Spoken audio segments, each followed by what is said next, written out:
Garuda Muda melangkah ke final ASEAN Cup U23 2025.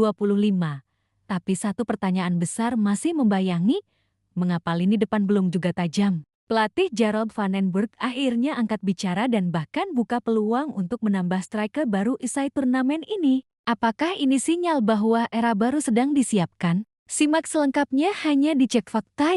Final ASEAN Cup U23 2025 sudah di depan mata. Stadion utama Gelora Bung Karno SUJBK akan menjadi saksi pertarungan pamungkas antara timnas U23 Indonesia vs Vietnam Selasa malam, 29 Juli tahun 2025. Tapi di balik optimisme publik, terselip satu catatan penting. Tumpulnya lini depan Garuda Muda. Pelatih Gerald van den Burg yang membawa Indonesia melaju ke final dengan penuh determinasi, tak menutup mata soal ini. Dalam konferensi pers jelang laga, ia mengakui bahwa lini serangnya belum memenuhi ekspektasi. Saya pikir kami harus bisa mencetak gol lebih mudah. Saat ini, kami hanya punya satu striker murni Jan Schrijven. Ini harus jadi evaluasi untuk dua turnamen besar selanjutnya, ungkapnya. Selama gelaran ASEAN Cup U23 2025, Indonesia tampil solid di lini pertahanan. Sejauh ini, 1 gol kebobolan vs Thailand di semifinal, clean sheet di 2 laga grup, kombinasi pertahanan Kakang Rudianto, Kade Arel, dan kiper Cahya Supriyadi tampil disiplin, namun sebaliknya, soal mencetak gol. Menang tipis vs Timor Leste 1-0, kesulitan menembus pertahanan Kamboja 1-0. Hanya 1 gol di waktu normal vs Thailand, tidak ada pemain depan yang mencetak lebih dari 1 gol sejauh ini. Nama Jan Schrijven, striker keturunan Belanda Indonesia, sempat digadang-gadang menjadi ujung tombak masa depan. Tapi di turnamen ini, Schrijven kesulitan tampil konsisten. Ia sering terisolasi di lini depan dan minim suplai bola matang.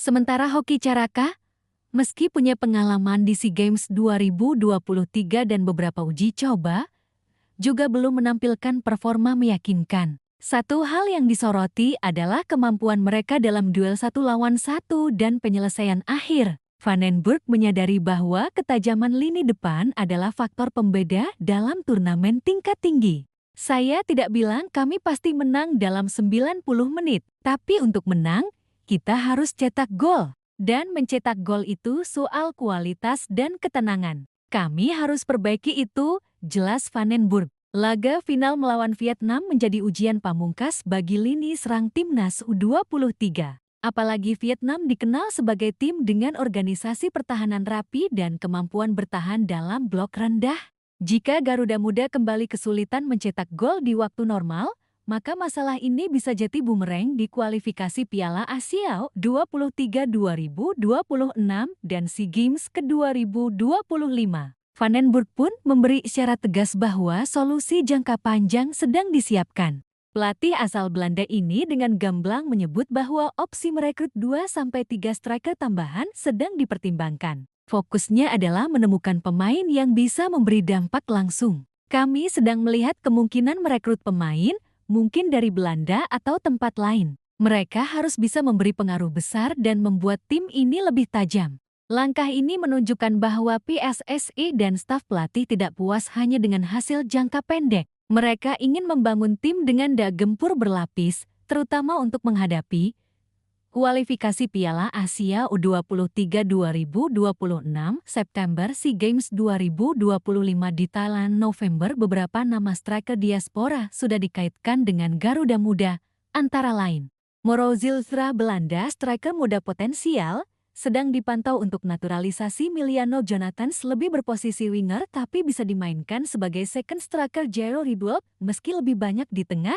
kemampuannya multifungsi bisa jadi alternatif. Selain itu, potensi pemain dari Liga 1 juga sedang dikaji. Pemain muda seperti Andre Octaviansyah, Ramadan Sananta, dan Muhammad Firly bisa masuk radar jika performa mereka meningkat.